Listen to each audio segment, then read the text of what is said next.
30 অনুচ্ছেদ মোতাবেক চেয়ারম্যান অনেকটি বহিষ্কার করেন। সেই বহিষ্কারের বিরুদ্ধে আমরা দেখেছি একটি দেওয়ানি মোকদ্দমা করা হয়। এরপরে দীর্ঘ শুনানির পরে মহামান্য বিজ্ঞ আদালত একটি ছোট অর্ডার দেন।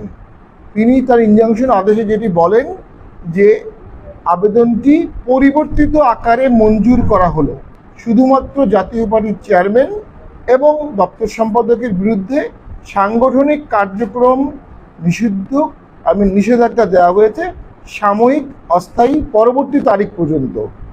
ওখানে চেয়ারম্যান পদ বাতিল করা হয়নি, চেয়ারম্যান পদ অবৈধ ঘোষণা করা হয়নি, এবং যারা বহিষ্কৃত ছিল কাউকে রিইনস্টেটের কোনো আদেশ দেয়া হয়নি। অর্থাৎ আইনের চোখে যারা বহিষ্কৃত হয়েছিল প্রাথমিক সদস্য পদ সহ অদ্যাবধি তারা এখনো বহিষ্কৃত আছেন।